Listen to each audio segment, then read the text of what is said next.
thang mang tu ra lo tao tele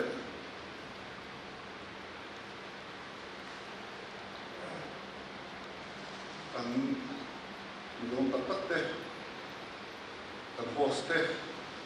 lu sai ai te lu sai te manager official te CEO te CFO and CSO te Director of Education of Lusai Tech tele kan panel ni kiam ril tak ulal lian tuang ahar Program Review Page Thang Thang Hao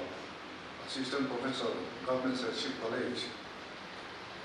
kan nanti so te tak mal so te le media lama kan lo kan tele lai so te na sai chibai kabu jawa itu noi jangan ni na biasai hall akan mga biasai building to bay kat loy na niya pero nung sa maya akan hutu pa biasai akan hutu pa dengan takto sa bin kara ko uma tuma akong spesial kalau ba tang ni kan tayo siya takhan National Council member kalau ni kaya pu ma pekha secretary niya ay yung branch cuman hatima lumera hatima kan tulungan kita sendiri kalau dia waktu sementang sendiri visi persakan ya bisa kan kerja sebenarnya di mana deh maka kita lama tangin deren kalau kehonen biasanya mungkin ada orang suka dalam soal itu kalau dia ada di sana main cuma untuk apa ya kau kerana ya kalau nanti datang untar hancur berbuka dan hey benar lo siapa ron lo dia mantap cakap tepuk handal tapi ya pu chua sa pe le zai mi ta ta kon da sok se ong sok tu nya mai fa cha de le kiam sang kiam lo le mai ka dia ko ni se sa ve ta mai la ti ka lo kal ma de kha ka na pa kha na ta sin lo ka te ti a hela ka lo se khanมีอะไรมั่งสาสเต็ปอย่างเช่นอะไรตัวที่นี่เต็มมีหลงคู่อย่างรู้นะแบบนี้โอ้มันนี่ข้าเราเชื่อว่าข้าเราเสียสมบูรณ์ที่เราจะอ่านส่วนนั้นข้าก็เสร็จแล้วข้าต้องไปข้าลอยรู้นะเนี่ยแต่พอเดี๋ยวอันนี้ไปก็ไปจะไปจะทุบบ้านจอยตัวนี้เสร็จแล้วใช่ไหมแล้ววิทยามีส่วนจวน artificial intelligence เข้าไปแล้วkalau kaya kita mungkin mau kata saya kalau ni mana ni maya pasal tu lagi lepas sama kita saya kan AI kian kan ni di mana ini takin tu asal tu tam tak paling bagus ni AI kalau jual ni kan itu kan fasa, helo caju, anu tapi lumayan. AI jual ni cakap le tunai, minta fee sih le jual ngai tu apa? Jadi orang jual minta zoin, kalau Malaysia lumai hebo apa? Malaysia lumo, ini tu yang AI ponsel, selawin kan lumai le dozo. Anh mấy thì có cái gì các quốc gia nó đủ khá hay để có một cái thay đổi rất là gì và khi đó thu nên là cần phải mai thì thu ở cái hàng xưa các xe số là cho Albert Einstein cái này cái high technology surpass human intelligence 먼저 좀 따라 주훈주 안에 또 어떤 아이들 레이스 같은 kan pathian tu hian machine fin na le hetian artificial intelligence kan han tian chi kho le fin na alo sam ta ka hian machine chu aro re mai thei ma ko ading mai ne kha kha nia kan sam ma pui na a ai in sai thai zo ma mi nan sai chi na ti ko kha an ni tan o mai ni ko kan sia tir tangin machine gun hi zona khat ania kan zona chuan chana dik le ran amo thina phun ham tem zo le chana dik zo chuan machine gun ta jang khaya alo thona sum le pai le phun lo ro tu aveng ha thina lo ka mi pe pa ka ko pani chu tiang mo chana chu tu mi lu sai agentic AI hian apai pol ani tu ma chu chek le thia kep lo chu an son om lo le ma ya so kan na le na thona mun ta na sa an lo le ke lo kun lo ka computer kan lo zo ta computer hian lo chu chek le thia kep lo an de tho in na thona an lo ko cho ta so kan tam zo ba ko an lo le te lo hian ka thế thì mấy hiền AI cho mình làm rule ta phun lồng cái lệ được ta sẽ AI kiếm nó bốn chút basic knowledge này lâu chú tuần hóa sẽ là chia kiếm lồng ăn được khó khăn mình thêm cho cần mình huấn đi lâu là chính tuổi đó mình ăn này trước tiên không biết là cái chuyện này chả nó đúng đặc chút hệ huấn cần mình là chả lúc sai agent app agentic AI hi ani ngai bai he app hi agentic AI pi ka phe chon Mizoram mai lo kan chat ta kha India ra ma sa per tu ani ti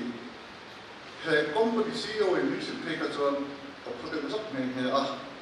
he de am thiam la re bi nei chu kan nei hi ka chuam hle ani ka cha se to ma CPA kan dia Common Parliamentary Association meeting kan kalin Bangalore kan kan CEO tu lo nanti kan ya kan koma amma do te kan kan AI hi chamkai zo ka governance ate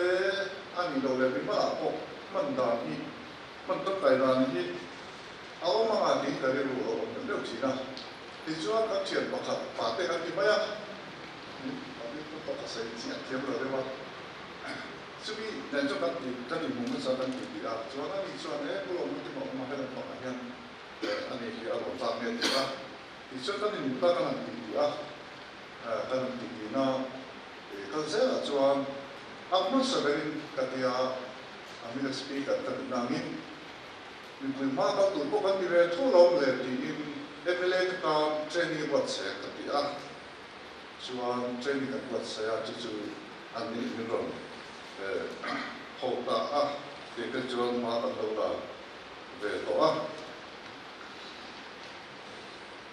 cho thế agentic AI hiện voice command among thế machine hiện phân cái này là tức là phone để computer thiếu sự nó không tận nghĩa bộ ôi ông chân ta hay tăng tập hiện đây he bi ru chu a pa he dai zi lo ta no ta ri ha ka zia lo na cham ka ni zo chuan tam tak chuan kun ka ni lo a bo ka zia pe lo ni ha ti ka ti chuan ta ko kan ti mai the ni zo ta la he da chuan chim da chuan thui kan se a kha he ta a lo da cham mai lo ni he et mang yang kan thu se kha he ta đây đi anh kan da chặt được chuan da chặt da khá ổn này thì là dễ này chứ đừng nên có sẵn dễ tổ đạo được chứ đừng nói cho thiếu này đi cần tay bắt đi khăn thì cần đi chỉ na tôi là cho các thằng xe ha thằng tay pin ở đâu mấy giờ đó khá là gì đó trong cái ép đến đó là voice command mà nó thuộc thì anh ấy hiện trong lệ rồi nó chưa đi app ni na kip trong le trong tai na technical dependence ko chu ni tiam ta se ya tu la ka ta anga he app hi tu ma ya ka se tiam te china po trong tai he do de lam rek ma ya tin ka ta lam le cha chu he app hi official ta ka subscribe ka subscribe ka ni lo pai subscribe ka sa zigri chu ka ni ka subscribe to a trong tai pui tan de to ani bây giờ cái cuộc sống nó đang dọn về là hàng ngày sáng về là chỉ có thì cũng không phải mình sẽ mang tụ bộ khai thì chỉ quay cái gì cho nên tôi nói cho hệ FPL dân phát cái tan nó sống nó làm sẽ là xem tụ tập bộ sẽ nó trả lại quay nhiều na rồi sẽ là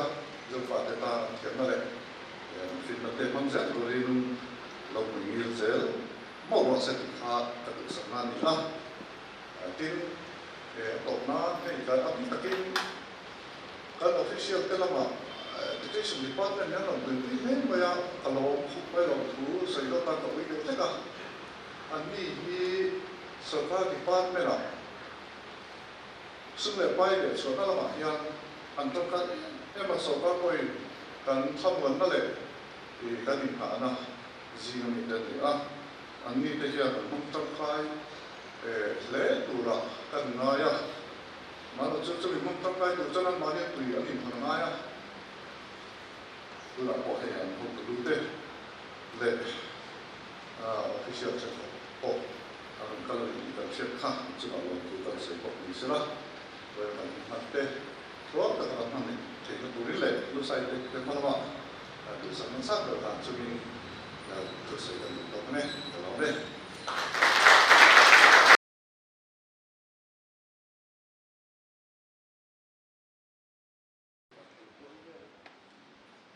chỉ là trong đào tạo cho và mình quy định cần ngày thang luôn là cần lâu mù các cái đó luciden.ai thì khá phone này cần lâu em đủ chuan luciden khi mình .ai khi mình mấy cần release bảo con mình quy định cần lâu khỏi cần lâu feel về thế nào đang các ta khan application này WhatsApp là malu na khảo mà cái gì microphone của em nó bị thế này cái tiền thì chút một comfortable chưa đâu luciden kan han soya agentic AI hi hei tuna hian kovela chuan AI tobul hi chuan thuya kala kan soi tum pawni lova sang ni somni matuma tuna kan share generative AI aron chuaka kovel min deng to ta ChatGPT aron chuak khan ini corporate lama om depo kan in retrain le feka tiam chuan kovel min soi ni na ti chuan hun aron kal cheta sang ni som ni le pama kum tira khan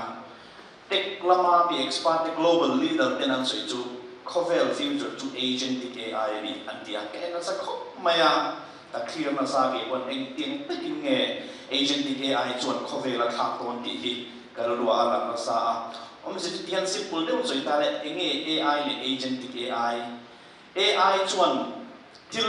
alo predict ya alo thiam min shit ya ma se agentic AI chuan na min tho sak ni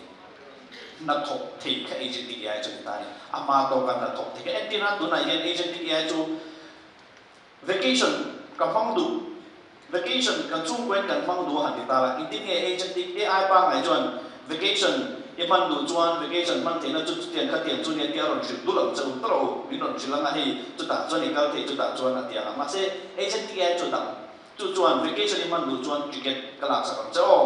hotel ka book sa kam cho atiam chu agentic AI chu ni na atak tak ka thok tu kha agentic AI chu ani ta ni ta chuan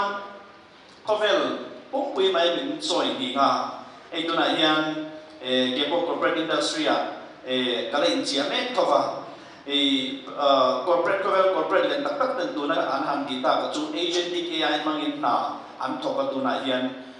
developer te designer te a thok tu piang mai hian agentic AI mangin na tok ta ni ta chuan kal ro om kan soi na hemi motives le mi pui na kan lo clear tiam tian atan ke hi tu na Bangalore an pui fanau ne kan oma kan chu ko in chuan eng ti he hu lo mai la ka ko ta hi ta ve mai a chu kwa no bang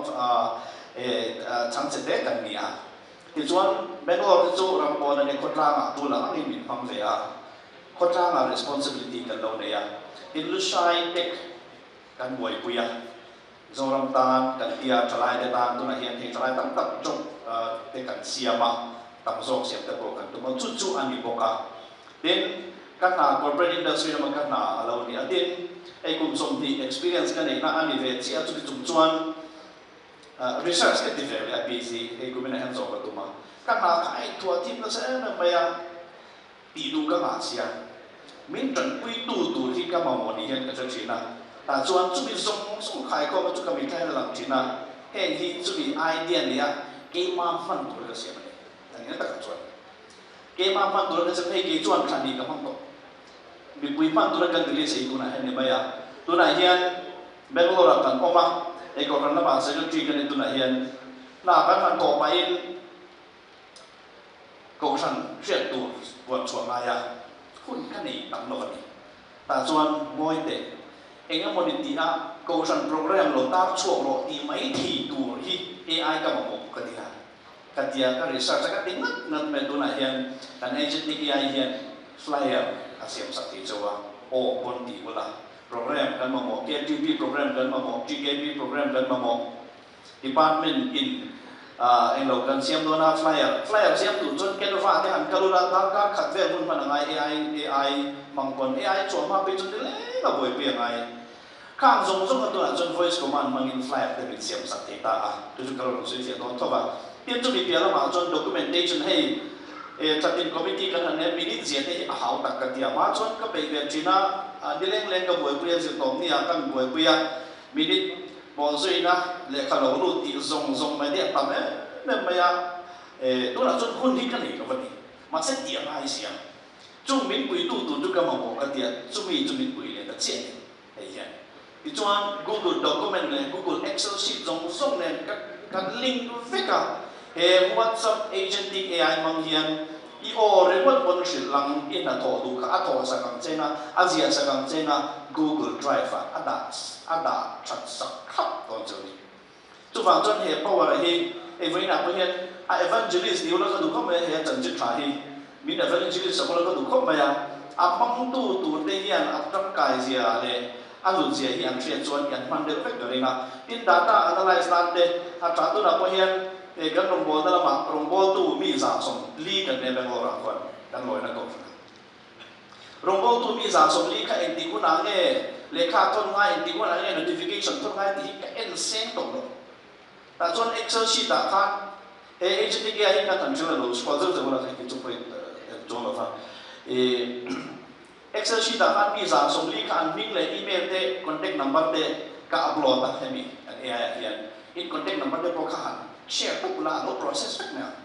lo da na Excel sheet ta ka da sa don se ma te lo da na a da vek to nu wa chuan hemi committee member convener ne la hian message lo ton ro ka tia a en ang contact number WhatsApp message ka thon mai don ne ta kai em mai ka tan hian in trong kai quy về cái nga ei tu na hian khale a hian pathian zara dam chuan AI le kabu release ka tuma he kan speaker kon ni dal tuile he kana be se do na chu kan sia kam result trong pe chon AI le kabu ma san ta du ran ya e kan han chai tang ba chu bi tang kai ka sei du sia chu bi le kabu ka sia na chuan he agent ti ai min pui tui khop mai le kabu pe sa ni chuang amal mala chu du re khun ka nei lo ma se bin design perfect a tu chu ka sia ka tu chu ke ro chu ka ni footnote zong ne keep in da perfect ka ni tu chom se chu powerful se ka kan soi na ne kina speaker ka ko soi hi e bazaya revel to sa mi ta ko to kin jinga kan mutira diary is yan kim no te ka to na chon AI mangin mudona in han voice record za nga minute level vena chu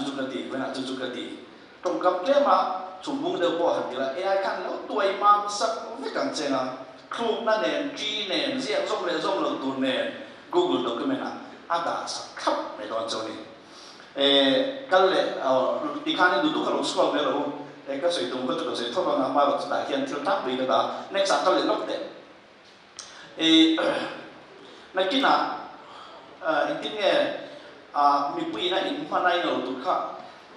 help desk kan dang yang ko lova in han login ang attack we features ka la ka lu sai gen.ai website ang han du tu la vai ka tan click mai khan whatsapp alu tia chonga lu sai gen kha check na ni mai ni in che ta ta chuan han tinga subscription mo tan ya atom la ma ka lok dam kita kan lo ka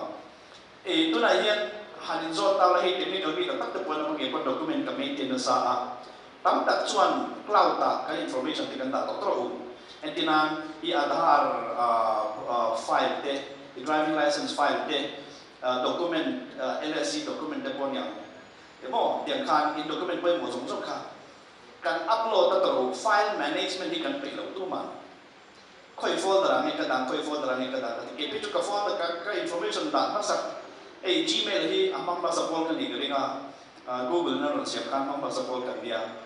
ta chuan ka til da to ri khoi ya nge o mi ka fa seng lo em ren tu na hian ka fe lo ka zon le do hen ka song buai chu ke ve te mai bon di ba amang ba sa pol ka dia ti chung kan khoi ya nge ka file hi om di ka shelo ka buai fa ba ni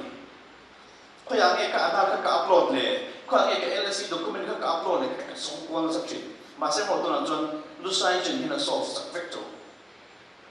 document in han da lu khan security chit ka chu kan security kan implement fe ka Aadhaar in upload on in Aadhaar information ka kan detect perfect LLM khan I Aadhaar ID shelo turin security kan maintain fe kala ka chu sun ta se kala ko da la alo en la ka chu tam chuan Google Drive folder lu sai chen tian Google Drive ka in han enable nga chu du chuan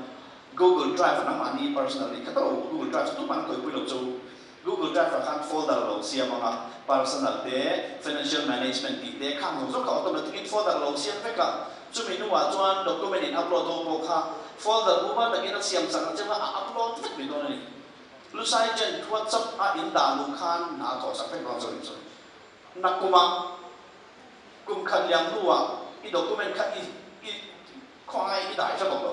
ke pon ka to ai lo ma se voice man khan LSC document ka mi lo pe te dia secondly there to he te hi le ate alo pe to me lo chu a ta tro Dr. Ronald da so la son o ma ni vol for me ten le kabuzia chung chang te le diary te kan han so ya ke pon kam hong so tan dai hi ka sia zia ka du thina ma se ka zia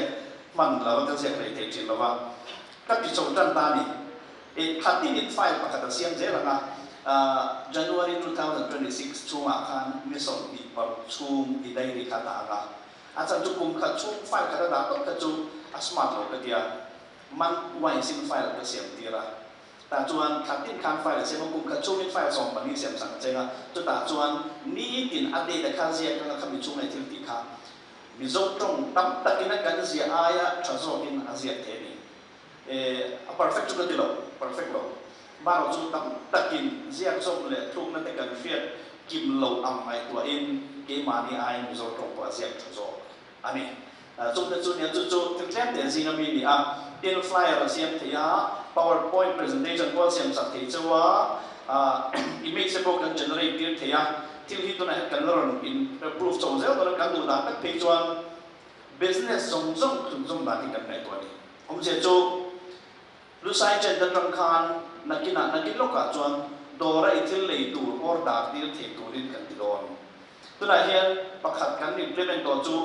business nei ho na an business registration process hi kan implement vek to a chu WhatsApp mangin dori lo ne ya stationery dori lo ne ya lu sai chen mong tu ten an ma mo na an ron share the na ten in register the business kai tiang a email ting dang a location te sia manga amang tu piang khan pen ka mo thak mai an ron tiang a chu mi buna chuan lu sai chen ti khan he ta hian om delivery partner ka lo bek sa concept te ko ron tiang chu confusion to next phase ni chu delivery partner ka lo bek sa concept tiang o ti chuan ke ko dola ko wa ke ko dola ten he na khan he pa hian chu mi dora chuan thila tu a lo over deliver sa ta che tiang a ke ko dola te khan a order tu kha an tu chuan contact ko mai na khat tiang zong mi khwal local tourist local te ho pon khoi a nge ka to don nge ka ti don ai zo la hian nge om Mizoram hian nge om ti song song hi an leng lo don tin dimina kan soi na pe chuan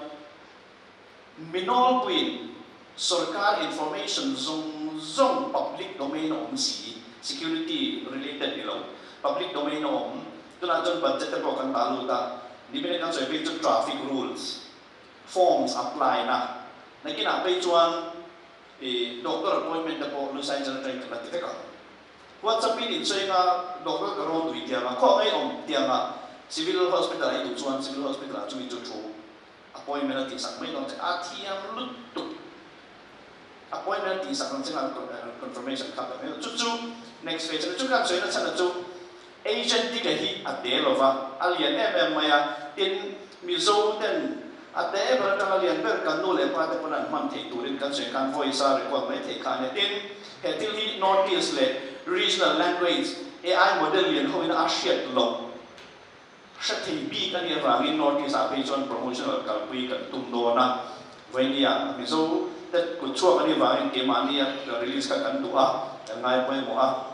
ma chu manipuri tian me ma asami sathian me ma bengali tian me ma nagami sathian ma kha chi poi mo ni to ka thiam ma chu mang chuan mizo te kan ti the song song kha kan notice una do panan ti the veka in kanom dalam Canada ti te Tamil ti te Telugu te pe tia mutu Asia na box se tian kha ani a chu ang product so ne vai ne hian ke mani lu sai te pon sum tam tak se chuam na mi ne he ti var pa ho la te po han ti lu kan cha ka ma chu kan nai pe mo so ba do pathian ne na lan le min du sa tu te min fe pui na tu ra program man hi kan du ani maya tap tak po kan som nam lo vai na hian maro chu kan ruwa chon he ti mi dang tam mal so na ni sela ti chuan he Mizoram pon le state dang te thleng point mi tam so ki an man an lo tang kai pui thei kan be se ya chu te chu na to la ba khan subscription category kha en lokila chuan thil pakhat kan soi le du chu in hey etina officer hey kan commissioner te pon man cha chiang nga assistant te an oma kan assistant te na mi to sak don ta se tu nge kan ni ti ka an she ta ngai eng na me ka to chin ti kan chen ngai tro ni lo chuan en ma she bi don lo chu wang chuan in fan chuan ni ti na itil ma mo te ka shin ta la tu nge i nge i tre so ka shia ma chu kan train te kan ni nge i tre so ka train chu tu kin singa ka spe chot pa ka chu second Friday tu na mun hi na tu ki ko na Bangalore ma chun committee kan ni ko na dia voi na nga hian meeting ka buat section ni tu kin singa ka message mu chu je to ni hian meeting minute buat section na eng tin ne ka pui the che ti ka message mi do tu ni chu om je chu i interest i preference ate kha afia chuan kha mi mang kan pui che tum zeu do ni pui chau tum zeu do chu tiang chuan ni chu wang chuan bel dam la ti pui dam la tin Mizoram news in ne lo du kon he til kan trainer tha de chu LPS le zone YouTube channel kan link ka chu Mizoram in engen soi chin news a engen dan so ni tlang pui fa ka voi tan chin tal min han chu te diula tlang pui DIPR website te ne la kho min ifia tu pui mo ho kha asil nak ti che ani tiang te chu ani a tuan til tam tak na kinala la implement la ti so za tu kan ne ya a free hana login khan ai mo talk free a pan thei chin oma chu bi nu a chuan heta hian hebi 199 na hian simple chat Mizo trong kan han chat ama se agent AI features na hian la om tak tak lo wa hei chu Mizo trong voice te ne na in kimi ti thei na tu to vai han chat pui thei na du in zo thei na khan ya ma se agent ti na tok sak tak tak tu chau khan hebi model hi ni oma ma se hebi model bo hi le khabuziak du te le ni tina diary zia ti du te tan chuan ala te khata kan ti demo ma se ta hen tim tam tak in ti thei ta hen agent signature tam tak ti thei ya chuan kan officer le a te ma mang tang kai le zo tu tan he plan a hian Google Drive maintenance zong zong te Google Sheet ta en kim til poi mo zong zong ha ton sak te cho tin so en khan number in du piang he na WhatsApp message a ton sak se te cho wa i khan ni message kha attachment pon se a ton sak te cho next chu kan la future plan da ka hi chu tu na chuan nani ta pa sa da me te ma chu he ta hian technical engineer ho ta na man thei tu le hi kan siam dona webhook integration te programming le kha ho zong zong workflow management na tan to a man thei tu ra kan siam ani hi chu te min ala technical le zuala hi chu asam lo ri me te public lo tan chong ma lo chu hi technical le kha ho mi ta man thei tu ra kan siam kha ni